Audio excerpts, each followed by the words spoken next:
So in this video, I'm going to talk about how rent-to-rent actually works and how do you go about finding properties and landlords who will be willing to work with you and let you have control of their property. So the very first thing you need to do is get familiar with the numbers and the profit margins.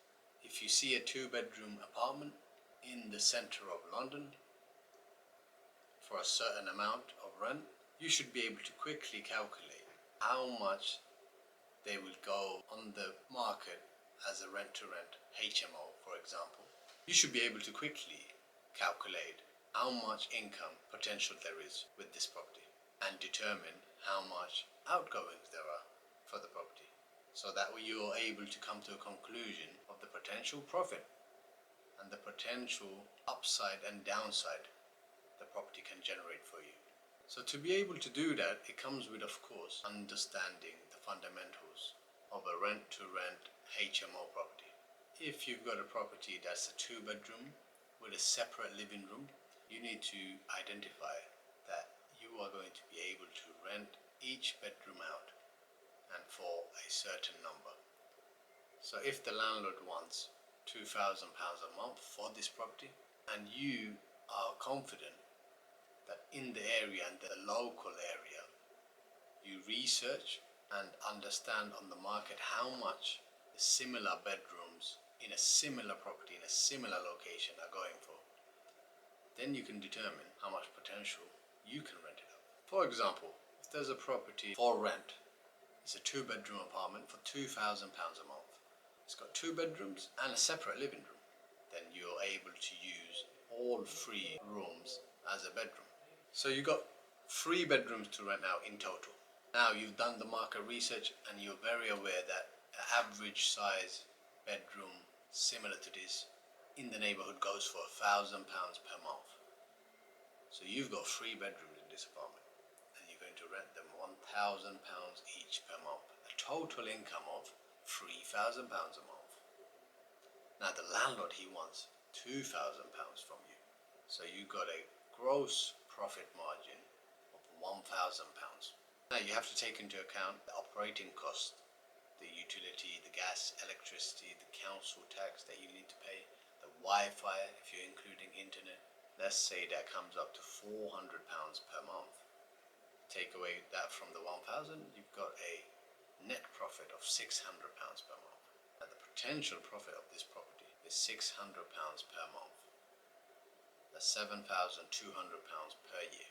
Now you have to take into consideration there may be periods in the year where you have vacancy, void periods. So overall, from this 7,000, if you got £1,000 worth of void period, you're still left with £6,000 from this one property.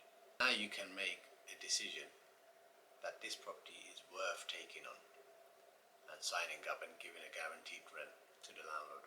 So you've scrolled online, you've made a search of the area that you're interested in, you found properties in line with the calculations you've made and the potential profit margins are there.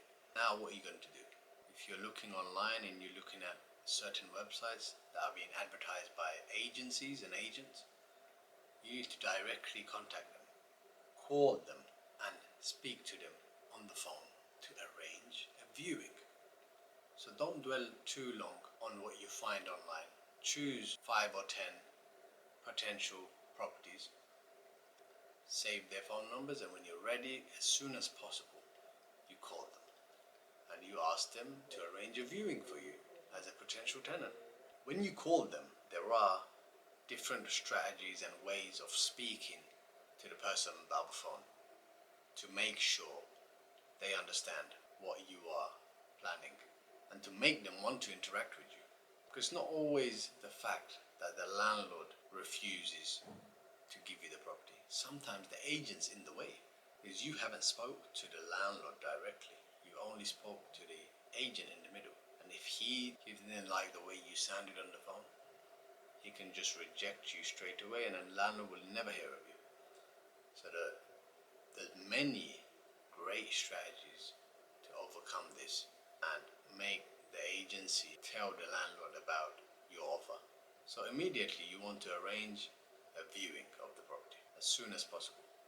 And when you meet people face to face, it's a complete different interaction than on the phone. Someone can easily reject you and hang up the phone. But face to face, they will give you a chance to hear you out at least. And it increases the chances of you signing up a landlord dramatically. I would say by 60-70% higher chance than just talking to them on the phone. So what you want to do, you want to get your foot in the door by arranging a viewing as soon as possible and going and meeting the agent at the property. That way you can see the property and you can meet the agent and you can explain your plans and objectives.